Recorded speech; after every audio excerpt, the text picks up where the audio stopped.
All right, ladies and gents, welcome to another Gold League cast.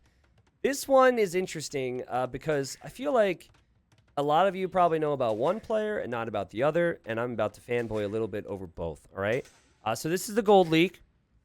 The top 8 from Gold League, after it's all said and done, the group stage, playoffs, etc., they move in to fill the spots from the bottom 8 in Platinum that will eventually get relegated. And so we've got 24 players in the Gold League. It operates similarly to what you've seen in Platinum or been paying attention to in Platinum, except it's $20 per win instead of $40, and the placement prizes are lower. Now, Daniel, I think, came in at 27th worldwide when we split up everything, okay? And so that means that he's third place out of the 24 in gold.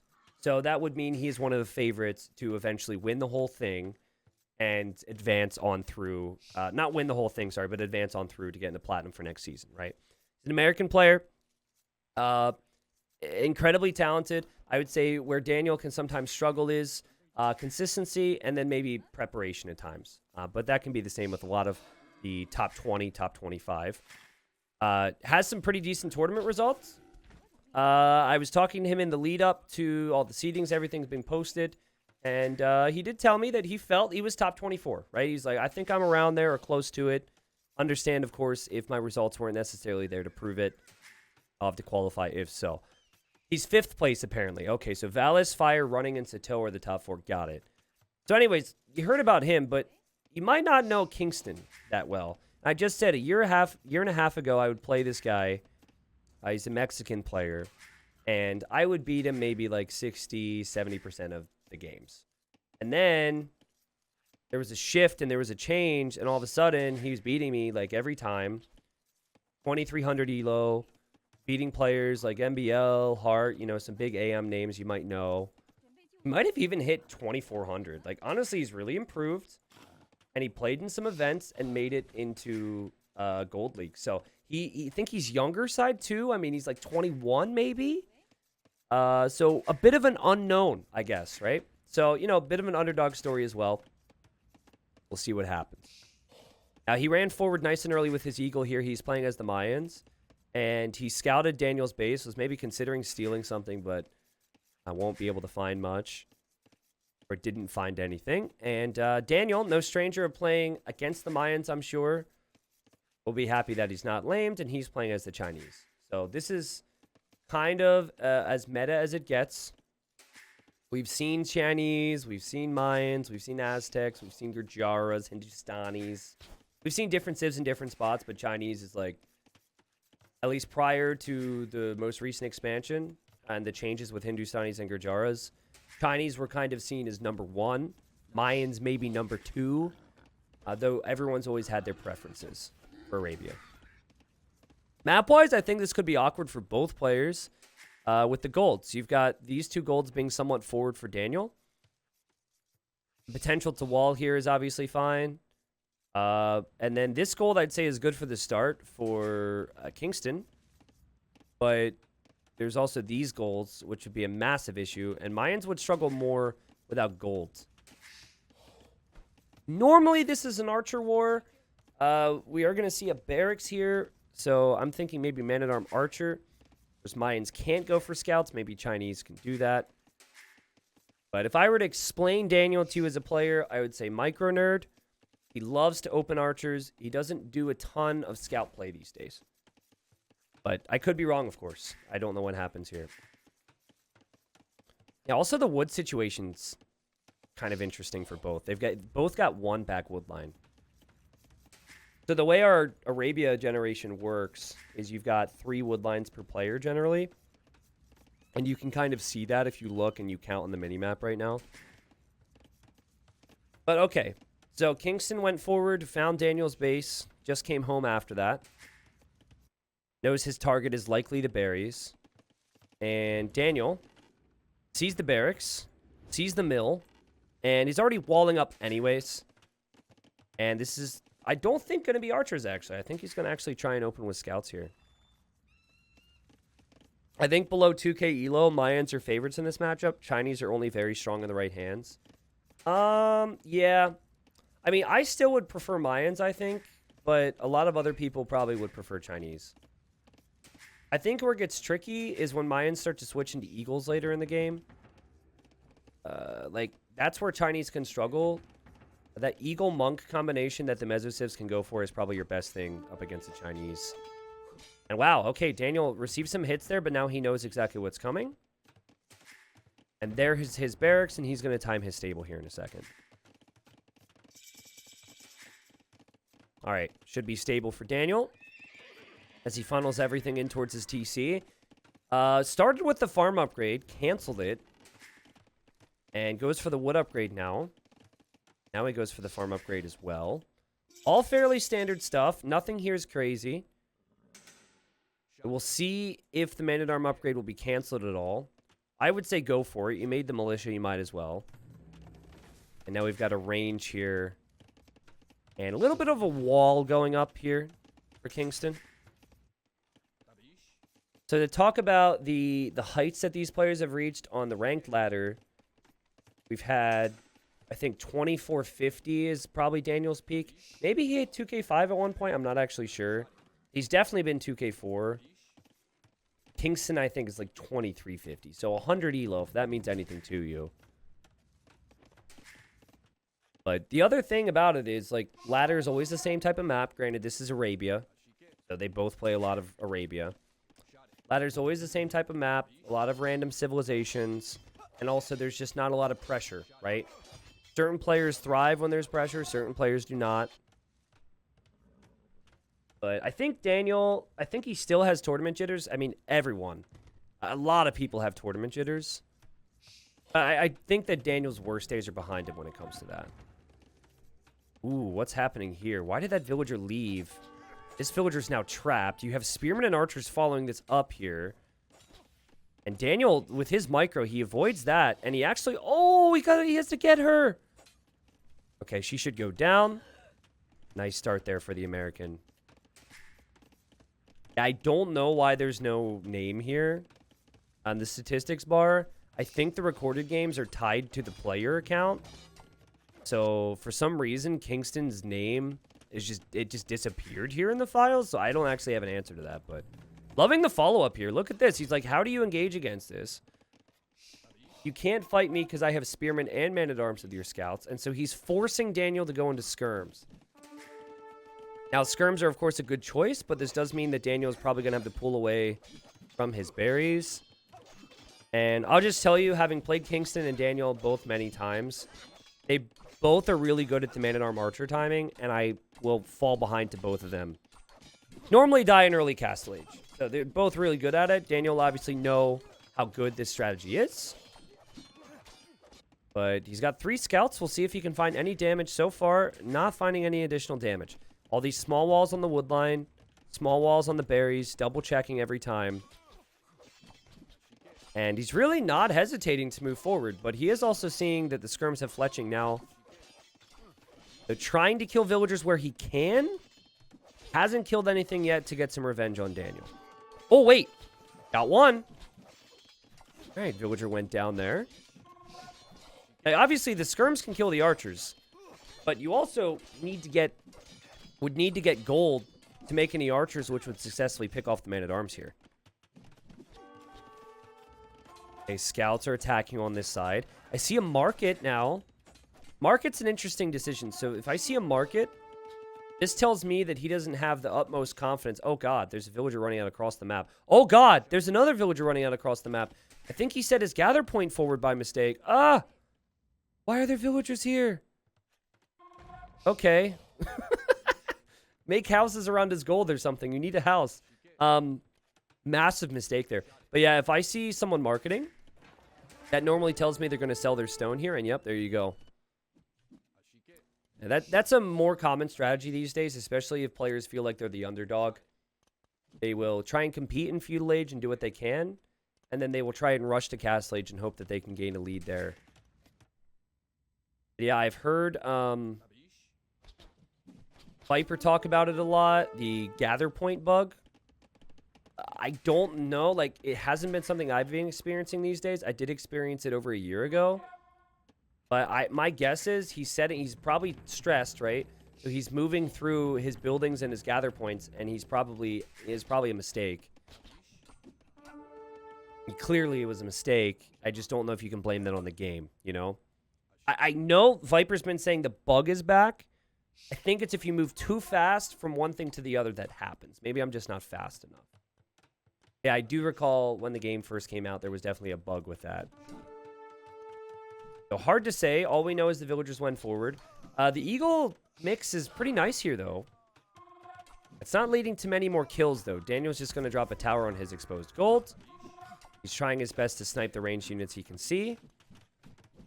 In the end, KingstoNe's micro is pretty good. Daniel, though, having the tower should mean that the Eagles have to move back, and there he goes. So it seems like the gold is going to be the focus right now for Daniel. 8 kills, 8 deaths. Micro from KingstoNe is so good. I actually had a game where I killed 1 unit and lost 9 when we did the same thing. We both went Man-at-Arm Archer, and I just was completely wrecked. And then I'm pretty sure I was like, yeah, guys, this is why I cast. I was streaming it. It was so painful. Really good micro from him. I mean, Daniel's micro is exceptional as well. Don't get me wrong. But you guys don't know KingstoNe as well, which is why I bring that up. Okay, so here's the thing. There's potential there. Like, those archers could have looped around here, killed this villager. That would have been so good. But he has to respect the skirms now. And Eagles don't get really strong for another minute or so. He does have armor, though. So Daniel moves out. Now that armor's in, you do have to hesitate a bit more if you're Daniel. It's clear to me that Daniel wants to go into knights.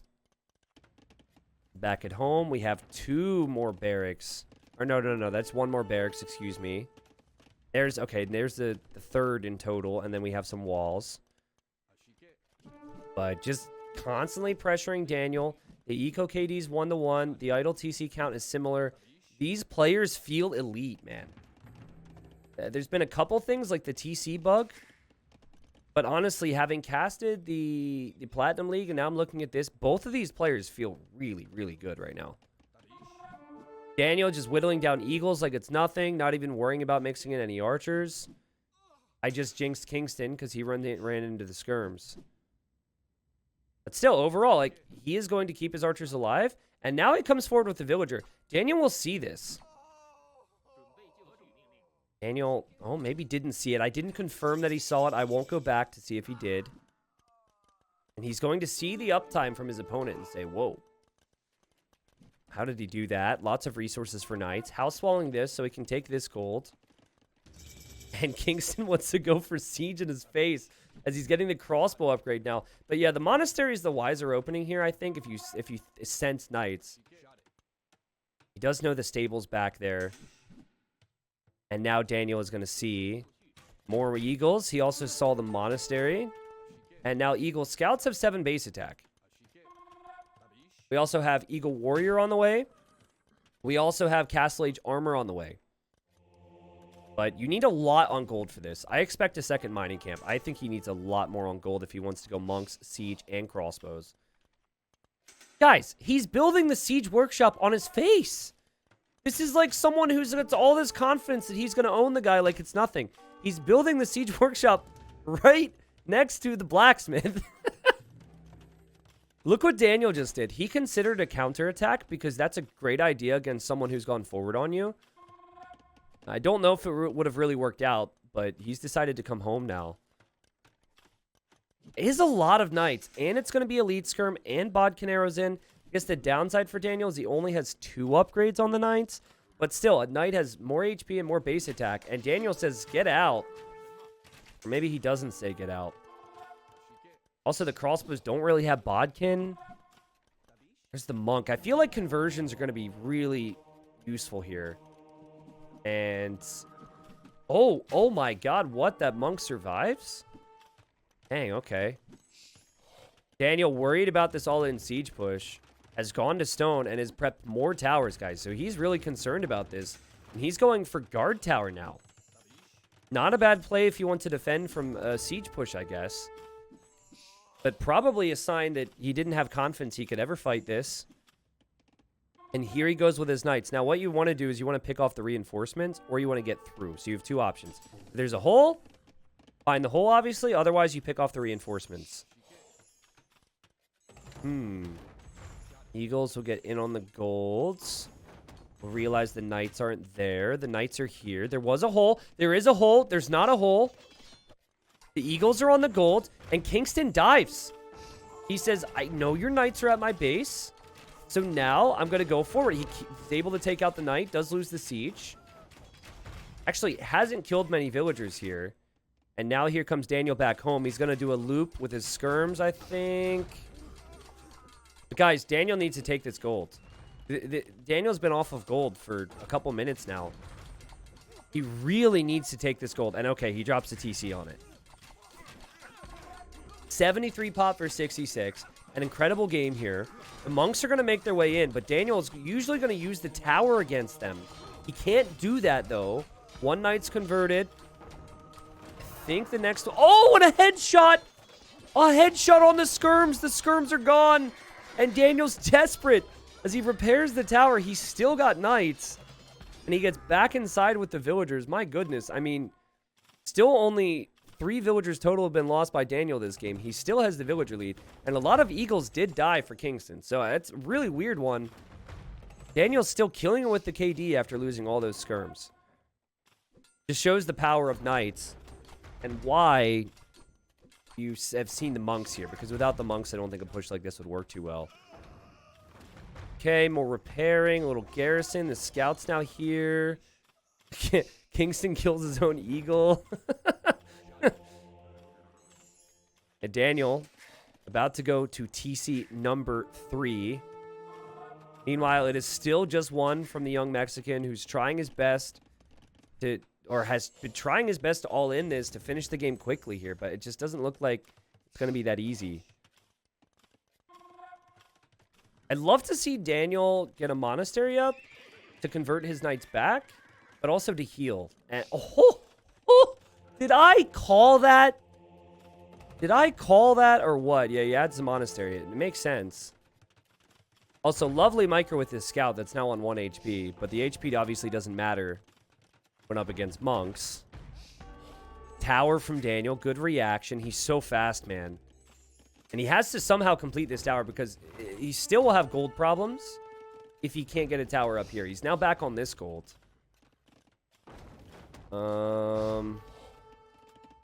Right, this is also something Kingston is prepped for. When he chops through this tree, let's see if those walls actually go down. Monks looping in. Monks won't get the kills. Or scouts won't get the kills on the monks. Again, I think he shift queued this, so they will build the walls. Daniel looking to get through there as he does finally complete his tower. This is crazy, man. But I don't know if the Eagles can do a lot of damage now. There's guard towers and TCs everywhere. Kingston's going to dive, though. And he needs the house wall here, which he'll just barely do. He does re-wall the woodline as well. And now Daniel has to evacuate. Also, nice little palisade, so the Eagles are trapped. Now, this is all unprotected, right? So the monks have to be ready to get any conversions. I think the knights from Daniel should be going in after the Eagles since the monks can't be there. I think that's the order of things. I do not think engaging against this would be wise if Kingston's going to go for conversions, but again, that's not easy. Ballistics even for Daniel. I guess why not when you've got this many TCs? 65 vills versus 55, which is not that crazy considering it was 1 TC versus 3 for a while. Eagles getting a few kills. Daniel trying to get in, and he's not getting in. Eagles getting a few kills. Now we have the knights moving in. And that tower is very weak. And that tower will actually be shot down. And Daniel just lost so many vills. Daniel's lost 18 villagers total now. There's just so many different areas for him to focus on. He's off of his main goal. That's now 58 villagers for Kingston and 52 for Daniel. And half of Daniel's economy is idle here. He's worried he'll lose his main base. So he's adding another tower. These villagers are now sent back to work. But yikes, man. Again, Daniel is ranked 5th within Gold League, which means he's favored to get promoted and move out of Gold League into Platinum for next season. On paper, that's where we're at. Kingston, I don't know exactly where he was at. I know a lot of you guys don't know the guy. And I've been talking about how good he is because, well, he spanks me on the regular.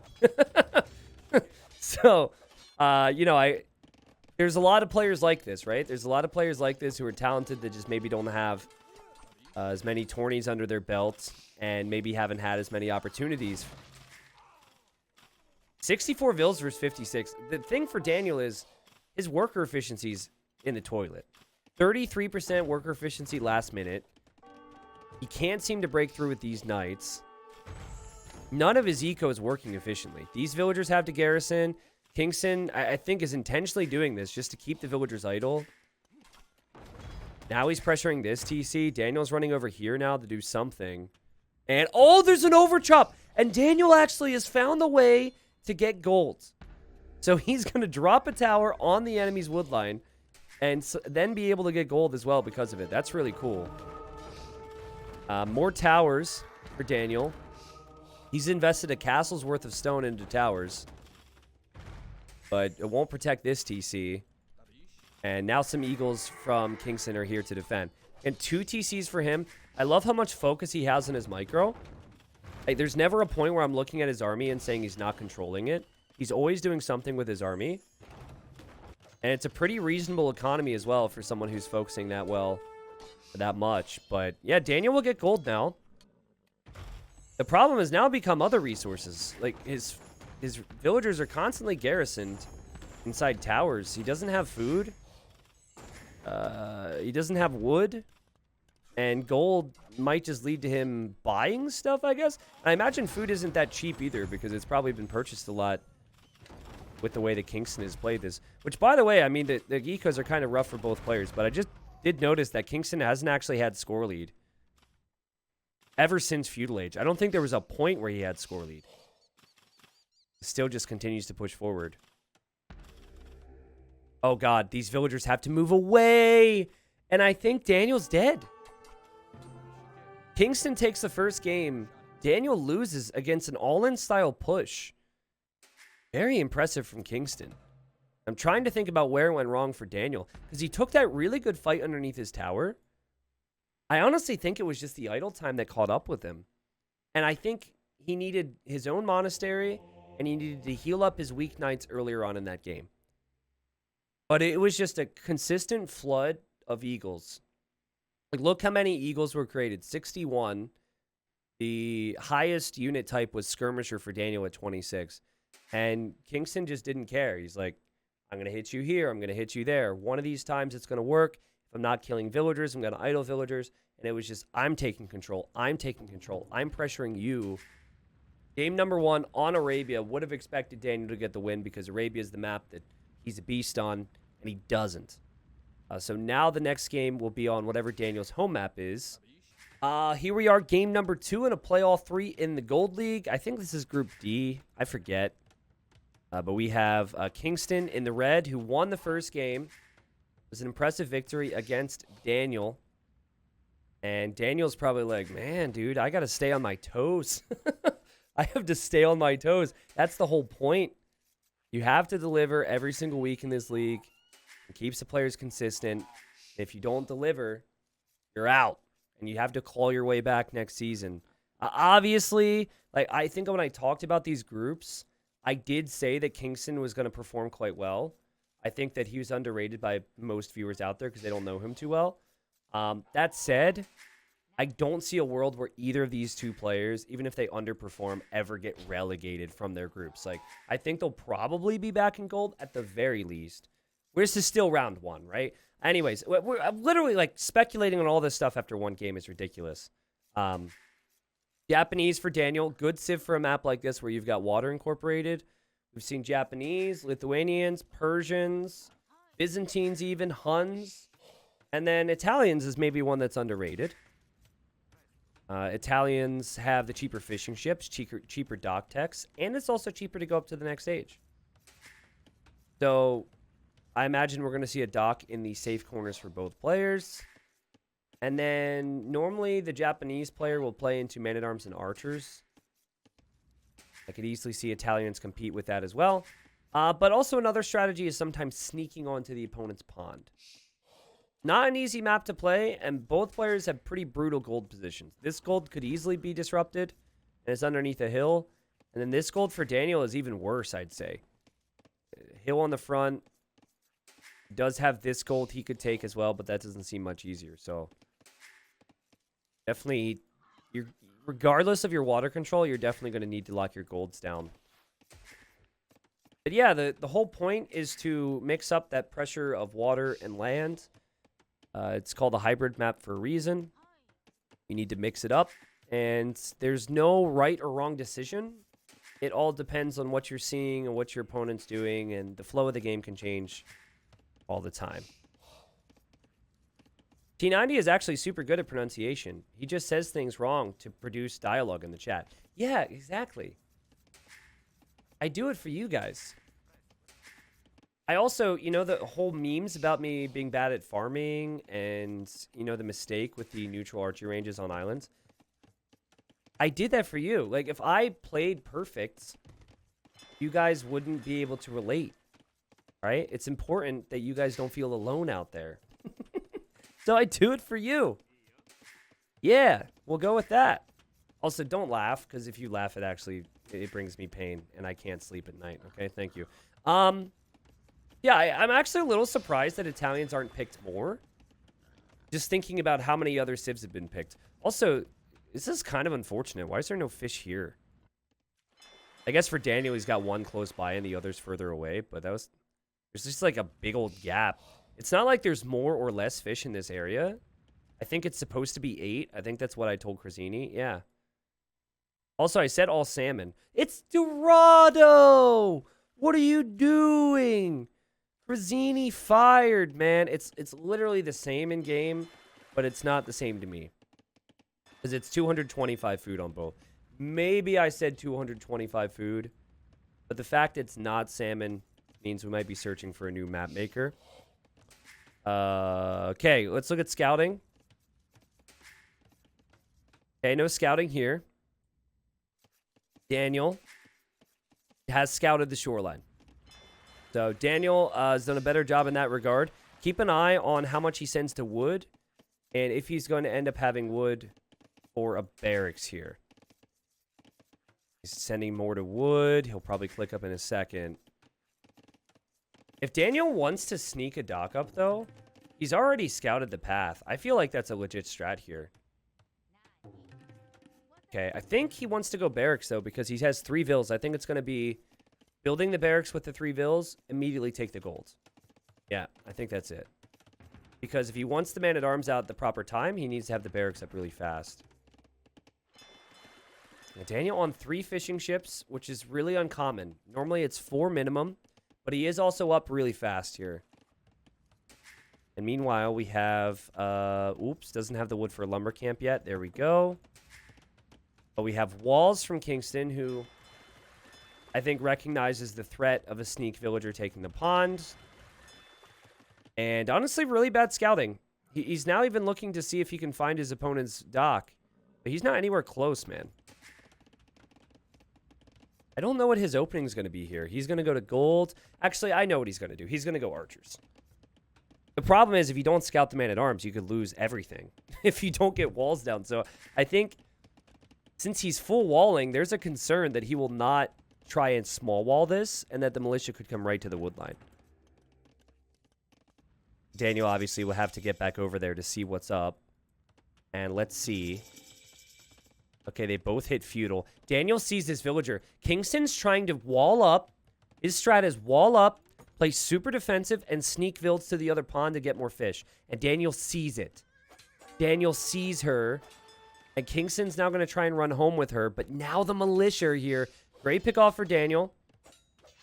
Not the end of the world for Kingston, because now Kingston at least knows to get the walls down. But Daniel cannot... Actually, technically, he could run underneath there, because there's not going to be a lot... Oh! Do it! Run through, because there's not vills here.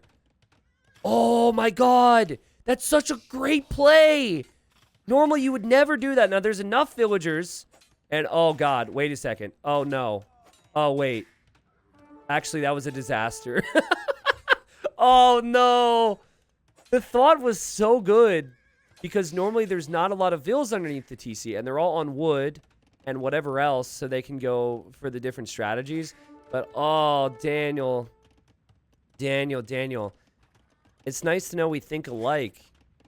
But the 3 man-at-arms have gone down, and now he's going to lose his scout as well.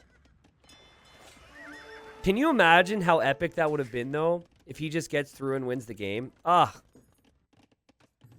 know what he was thinking. But in hindsight, he should have just attacked the walls, and then if he would be attacking walls right now, it would force reactions, and then he could always get archers out. And look, now Kingston can send a Vill this way because the scout's dead and can't scout it. This is why you're a caster, T90. Hey, he did it too, okay? I thought it. He actually did it. Oh, man. It's one of those things where you just think about it too much. Well, 7 fishing ships versus 7. It's about to be 8 here. This dock will take some time to pay off. Oh, Daniel sent a Vill, and the scout from Kingston will see it. Now, it's a weak scout, but the hill advantage was there, so now Daniel's going to try and quick wall it. Whoop! Now, that I can't do. I can lose man-at-arms underneath the TC. I can't do that. We have another Vill heading over this way, I guess. Daniel's also making archers, and he's bringing the archers this way to save the villager. And he's also going to see Kingston has a villager. So he could probably kill both of these things with those archers. Also, this villager is not heading to where the water is. So now Daniel is going to get a free kill here as well. That is not looking too pretty. Let's just say that, as that villager is a free kill. And this villager could also be a free kill. Daniel has a lot of wood right now. Hasn't taken any berries, so hasn't placed mills there. Hasn't farmed. Obviously, he's focused a lot on the getting the docks down. So I think we'll see more fish. Mark, thank you. We got multiple. We got Mark and Michael. Thank you. He says, loving Titans League, great concept. Is this how other esport leagues work? I have no clue how other esport leagues work. That's not true. I do have a clue, but I don't think they all work in the same way. Thanks, Mark, for the sub. Thank you, Michael. Thank you, Mark, as well for the stars. Also, Jamie says, sending love as thanks and celebration because I'm going to be a dad. My fiance is sleeping upstairs in early labor, and I'm freaking out watching AoE. Oh, man. Well, hey, enjoy the freak out sesh. Best of luck to you guys. Hope everything goes well with the process. And holy crap, Kingston's on the way up. So the Eco KD doesn't look great, but he's on the way up. And let me actually check. This game is so weird sometimes. He's collected less food. I mean, it is cheaper for him. Oh, he used the market. For the second straight game, he used the market. He sold his stone and he bought some food to get some extra help. Yep. He did that in the previous game too. And it worked out in the previous game. And he's going to have archers. Daniel could really use the market right now. Daniel has plenty of archers as well, but hasn't clicked up to Castle Age yet. Won't be able to dock down here, by the way, because Kingston added a galley to check the shoreline.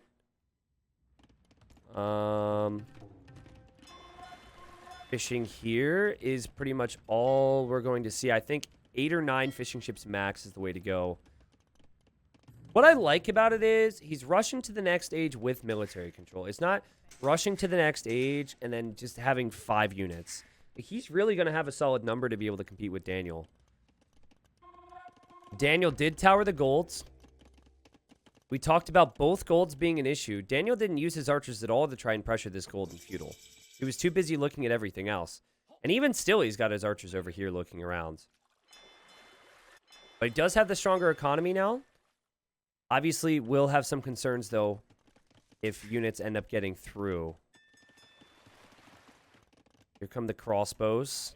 This is where Kingston will want to do damage. Probably will also see a university. Italians have the cheaper university techs. Towers up. Ballistics is on the way already. So if this is an archer war, that's one way to get ahead.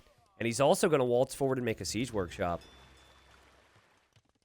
Daniel's prepping walls here because he knows that the crossbows were to break through here. They could go underneath the TC. And I think Kingston saw that.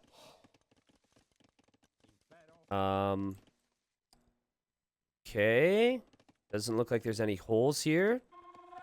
So this army is house walled out. Great stuff from Daniel.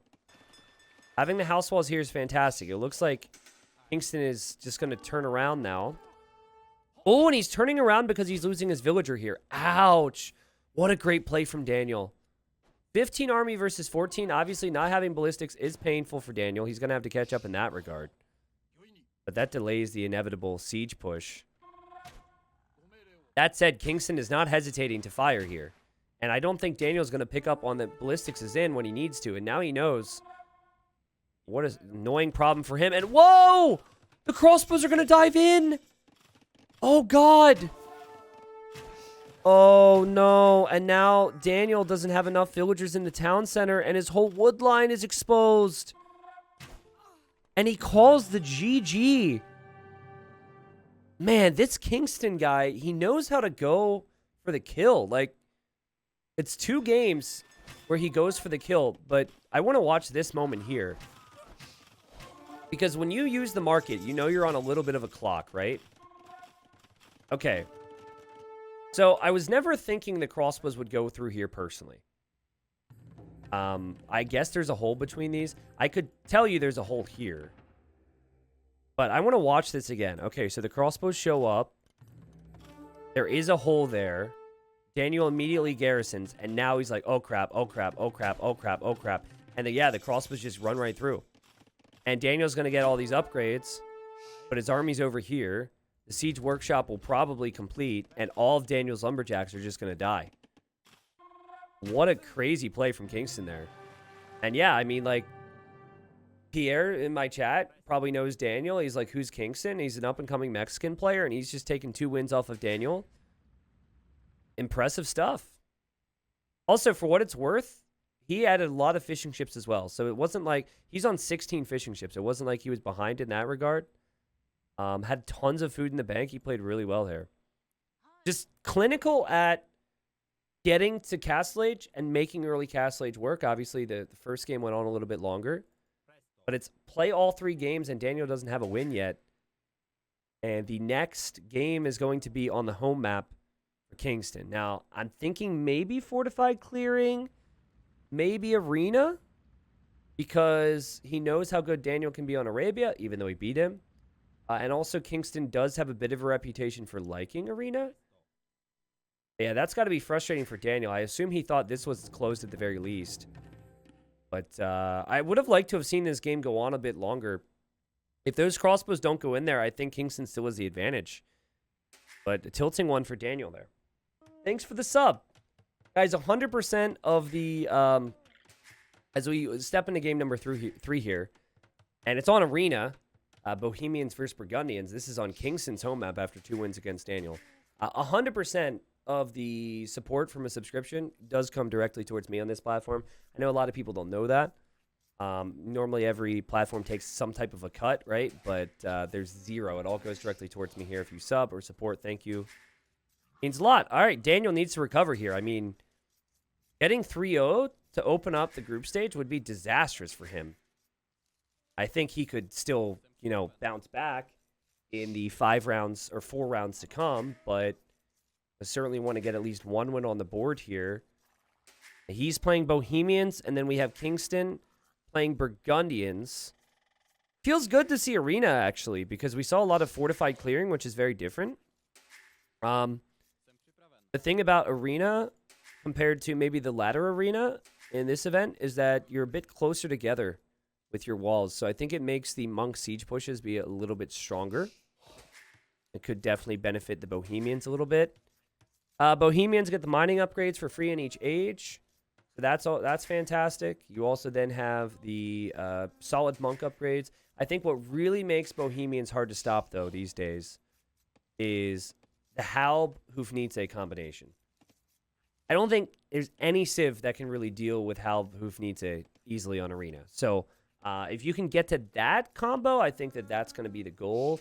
Obviously, you might need to mix in some hand cannons as well. Yeah, we've got Arena. It's really chill. So, you know, if my chat wants to chat about some things, we could do that. I will say, though, that I have played Kingston many a times on Arena. He's a very good Arena player. He's shown that he's capable on other maps, but also being capable on Arena. Maybe it separates him from some of the other guys out there. The majority of the players in Gold League are players who either only play Arena or only play Arabia. I don't really enjoy both. Yeah, the walls do have high HP, so we won't see any Vil rushing, most likely. It's 1800 HP, so it'll be standard Arena play, which is not Daniel's favorite, I can tell you that much. She-Lobs, these are recorded games that happened at some point over the past couple days. I don't actually know exactly when they happened. Wouldn't a lot of ARBs counter it? No. Because the cannons would kill the ARBs. In theory, with good micro, yes. But it's very hard to counter it. I think what it is you have to hit the Bohemians before they get that mass. In this case, Burgundians could actually go for their own hand cannons. Burgundians have incredible economy and probably the best economy you can have on Arena. So we'll have to see what the idea is here from Kingston. But he should be favored after winning 2 games, and he should be favored because of the map's Arena. I could see Daniel just booming and going into the combination that I mentioned and hoping for the best from there. I think a lot of Arabia players do that. They just don't know what to do, so they just boom. Try and compete for relics with scouts or something. Is playing Franks toxic, or should I just play the game the way I want to? Smiley face. Did someone give you a hard time for picking Franks? People get tired of facing up against Franks all the time. I wouldn't say that it's toxic. I would say it's toxic to call someone toxic for picking Franks. But I would say don't be too surprised if people get annoyed and call you a dirty Franks picker. That is even like a meme-y thing to say. Dirty Franks picker in comments. So if they called you that and, didn't take it one step further, it might have been more of a joke. But, yeah, you got to think about it. Like, Franks is a very easy civilization to play. A lot of people are picking Franks. So if you're trying to branch out from that and you still just face up against Franks, it could be annoying. So, yeah. Yeah, I don't think so I obviously cast a lot of low elo, right? And I think Franks is more 800 or, yeah, like 800 and below. Or let's say 900 and below. From 1,000 to 1,200, because we did some mid-elo yesterday, Magyar seems to be the choice. Which is interesting because I guess it makes sense because you have all the eco bonuses to work with Franks, which would help more of a beginner. But if you get used to researching the eco upgrades on your own, relying a little bit more on your own abilities, I guess, you want that extra attack for the Magyar scouts. But like Franks Magyar still have to be very common there, right? I don't know. I just wanted to say I ate salmon and it was delicious. Nice. Congrats. I haven't had salmon in a while. Your Jara pickers are dirtier. Well, your Jara pickers are everywhere too. But I think that will probably change if they get nerfed. Whoa, what is his uptime for Daniel? This is a crazy time. So you can do this with Bohemians. Even though they don't have their cheaper monasteries anymore, the cheap blacksmith still helps you because you don't need to have 7 or 8 on wood, which a lot of players will do. So he's going to have plenty of wood to spare. Let's see. We'll see Market Blacksmith, and I think he's going to sell his stone. It's been 2 straight games for Kingston where he sold his stone, so maybe Daniel's just like, screw you, man. I'm going to beat you to the same strat. Because he's a little bit off the food. There's the market, there's the blacksmith. And also adding a barracks. Interesting. So maybe he goes Spearman Monk here. But yeah, I do not see him really booming off of this. I think he's going to waltz forward and try and build buildings here. Also, wait a second. Why is the gold mining upgrade being researched right now? It's very weird. The build order is definitely off. He sent too much to wood. You shouldn't be floating this much wood at this stage after building your stable and your blacksmith. He needed to have 2 or 3 more farmers and 2 or 3 villagers not on wood. he sent too much to wood here. So his build order is actually off. This market was not part of the plan. And normally you could pull off this uptime if you're Kingston, but you would have the farms. And so a bit of a struggle there from him. Daniel's on the way up. And yeah, sold the stone, bought some food. Has his wood upgrade, getting his farm upgrade now. And I expect him to run out towards the middle here.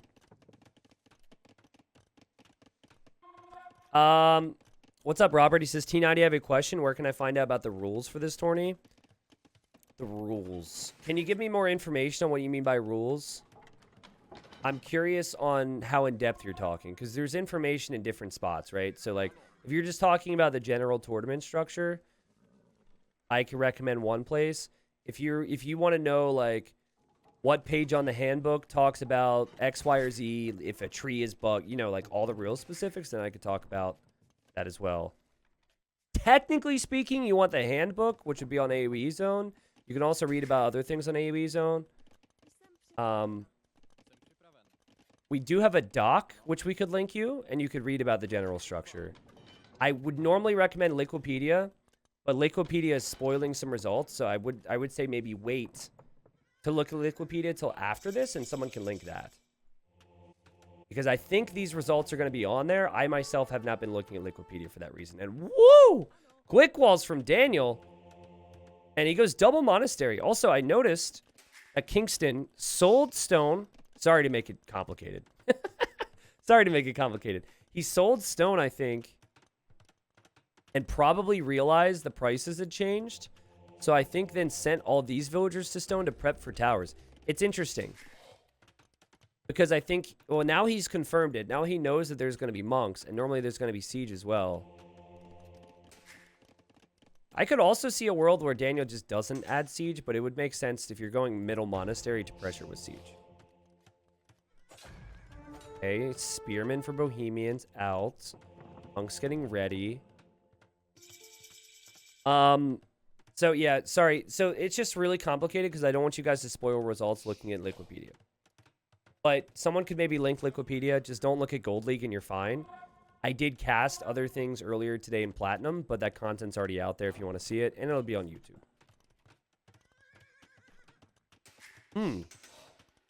So Daniel's thinking he's going to push and go for this crazy kill. I mean, in theory, right? Trying to get relics. Does have one already. Second one's right here. And, did you see a tower here for Kingston? Has fletching already, and I guess he's just going to go guard tower. Honestly, I could see Daniel... His eco's not that all in. I could see him seeding a few more farms. Still having pretty good eco on top of this. Here he goes. Villager... Saved. Yeah, these Lycav are looking for the monks, though. And the spearmen are obviously out there to protect it. Uh-oh. Uh-oh. Uh-oh. The monk was healing the villager. Villager's like, thanks, bro. Thanks, man. Oh, man. Good snipe there from Kingston. And so far, he has delayed Daniel's push just by killing that monk and distracting Daniel enough so Daniel hasn't been able to move out with the siege. Second town center here for the Mexican. He's going to have more eco, at least with eco upgrades in theory, though he's not that far ahead with some of his upgrades. Daniel going for a ram and a mangonel, so he is yet to realize that there's towers in here. Which is interesting, because I feel like the towers will stop the push from getting worse once the units are in. But I don't know if the towers are really doing something... I don't know if the towers are doing that much right now. Lycav gets a kill on a monk and immediately commits suicide, so he doesn't have to join the dark side. And Daniel now getting redemption, as he's thinking that he wants to convert enemy buildings, but I think more importantly what he wants to do here is he wants to convert enemy siege. He's got a bunch of monks, and this is leading now to Kingston going into, or sorry, not guard tower. He's getting Bodkin, but I was thinking guard tower. Daniel, not really the style you'd expect from him. Gonna send villagers to stone, maybe for a castle drop. Lots of market being used in this game. Sold stone, bought food. Sold stone, bought food. But in KingstoNe's mind, the reason he's not on 3 town centers is probably because he knows that this type of play normally does not have eco behind it.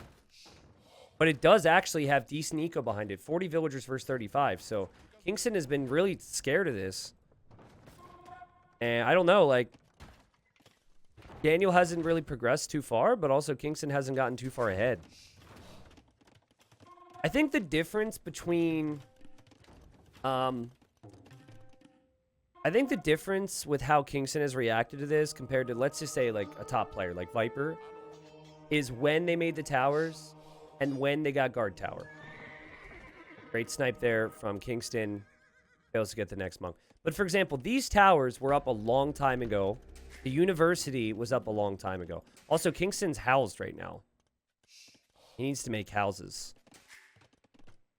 And whoa! Holy arena, man! Look at this. He's just gonna buy and sell everything he can. God, they're both... If I had $1 for every time they've used the market this game, I'd be a trillionaire, man. I'd be out there on a mega yacht with Jeff Bezos, not giving a crap about everyone else out there in the world. That's what I'd be doing, man. Holy market, market, market, market, market. The prices are going crazy, and Daniel... clicks up to Imp. Honestly, knowing Daniel, I think he kind of went on tilt after losing the first 2 games. And he said, screw it. We've got Arena as a map. Let's just play Arena like I think Arena players play. And let's just go full clown. Because I think if you boom and compete for relics in a more natural way, I guess, it could be good. But he just figures faster imp, fast monks, and fast pressure can do it. And guys, it's 44 vills versus 42. KingstoNe has had a shocker here. 4 minutes of TC idle time. He's just been bracing himself for this push to enter his base. And he's expecting it to be an all-in. When it's not really that much of an all-in. Daniel performs best in longer sets. Nah, I don't necessarily agree with that. I mean, it would depend who he's up against, right? I think that for Daniel, he's a momentum player.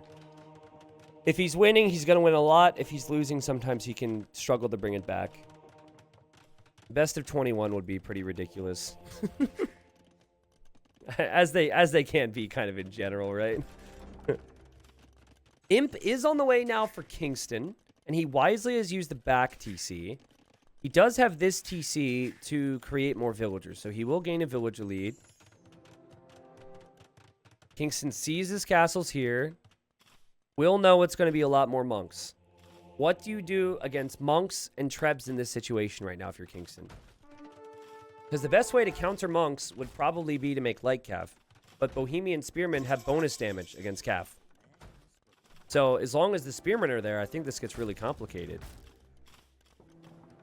Obviously, this is going to break in. We are going to have the trebs start to take out the buildings.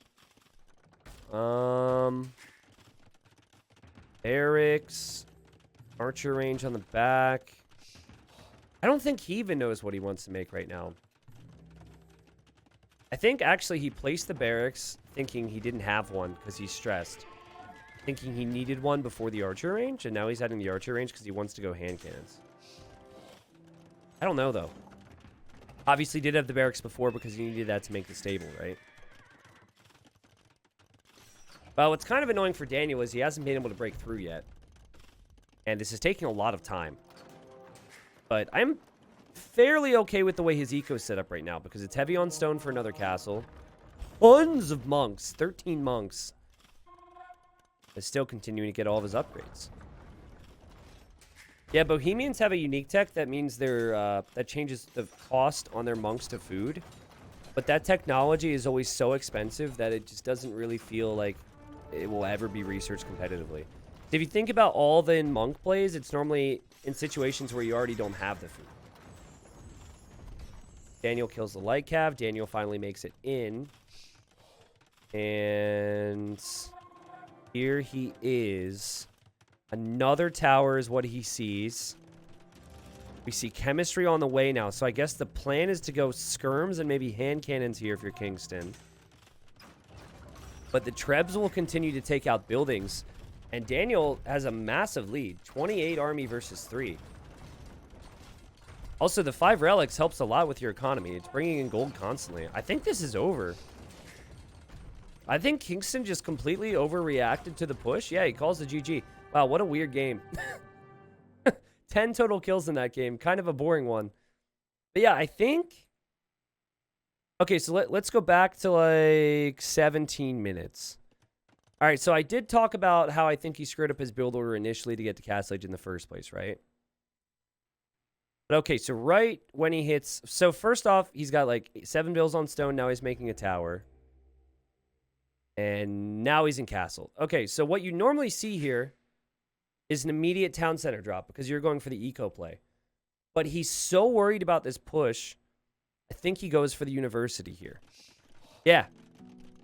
But it like guard tower is not a bad idea, but he wasn't investing into his economy at a time where he could have taken the economy lead. He thought this push was going to happen faster than it did. And him prepping that actually hurt him later on because then Daniel's not even that far behind in eco. Daniel just goes fast imp. The towers were kind of useless the whole time. I can understand the thinking, though, because on Arena, you never really know.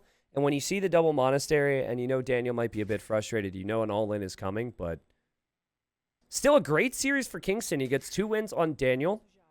And Kingston, an up-and-comer, I was excited to watch in this event. And he gets the 2-1 victory to start it all off.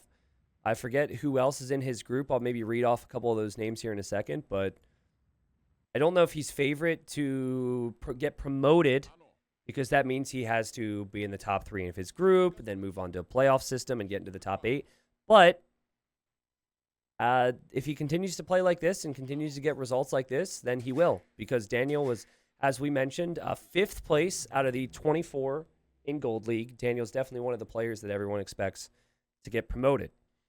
And Daniel's going to have to step it up, man. Like, I think game 1 was a very close game, very close back and forth game. Game number 2, later to Castle Age than he needed to be, maybe. Took too many risks with the men-at-arms. And then, I don't know, maybe pick Arena next time, Daniel. For a player who doesn't play a lot of Arena, he did a really good job. I'm sure it was the most boring game of his life, but it was successful, so that's all that matters here, right?